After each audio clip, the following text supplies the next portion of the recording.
გორში კარვების ქალაქში მცხოვრება ათამდე პირს მალე თავშესაფრის დატოვება მოუწევს. გორის მუნიციპალიტეტის გამგეობის მიერ განხორციელებულ სამთვიან პროექტს 6 აპრილს ვადა ეწურება. გორის მუნიციპალიტეტის გამგებელი პაპუნა კობერიძე აცხადებს, რომ სავარაუდოდ აღნიშნულ პროექტს ადგილობრივი ხელისუფლება მომავალ წელსაც განახორციელებს. წელს ადგილობრივი ბიუჯეტიდან პროექტის დასაფინანსებლად 15,000 ლარი გამოიყო. დღესვე კარვებში მცხოვრებ პირებს არასამთავრობო ორგანიზაცია ადამიანი კანონი თავისუფლების წარმომადგენლები შეხვდნენ და ადგილზე არსებულ ვითარებას გაეცნენ. არასამთავრობო ორგანიზაცია ადამიანი კანონი თავისუფლება მთელი ქვეყნის მასშტაბით მიუსაფარი ადამიანებისთვის გაშლილ კარვებში მონიტორინგს ატარებს.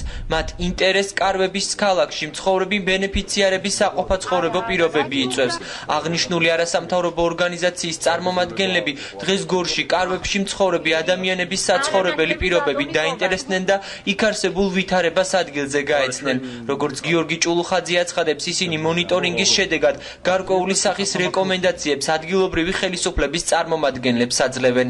რეკომენდაციებს ვაძლევთ ადგილობრივ ხელისუფლებას და რა პრობლემებიც არის, იქიდან გამომდინარე ჩვენ ადეკვატურ, ასე ვთქვათ, ინფორმაციას ვაწვდით.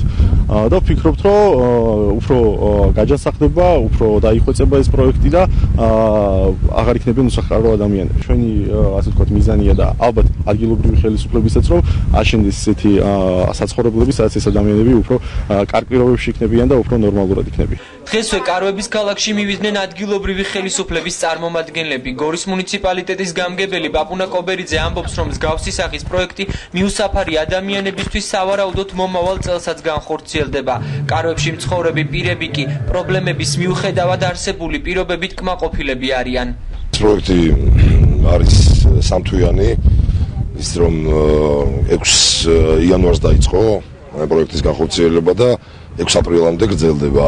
მუნიციპალიტეტმა აი თავშესაფრების გამოყო 15,000 ლარი ბიუჯეტიდან. ვფიქრობ, რომ ამ მონიციპალიტეტს ყოველწლიურად განახორციელებთ, იმიტომ რომ ამაზე დიდი კეთილშობილი საქმე ნამდვილად არ გონია.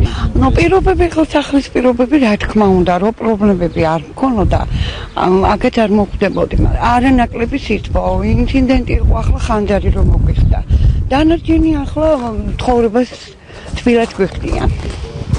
არაფერი არ გვაკლია, ახლა შეიძლება გვაკლია ბევრი რამე, მაგრამ დობის ფაქტორი დიდია. ყველა პირობებს, ახლა ჩემი პირობები ამათგან განსხვავებულია. მე მაქვს სახლი, მაგრამ არ იცხოვრება. გორის მუნიციპალიტეტის გამგეობის გადაწყვეტილებით მიუსაფარი ადამიანებისთვის კარვები კომბინატის დასახლებაში 6 იანვარს გაშალეს და იქ ამ დრომდე 10-მდე უსახლკაროდ დარჩენილი მოქალაქე ცხოვრობს.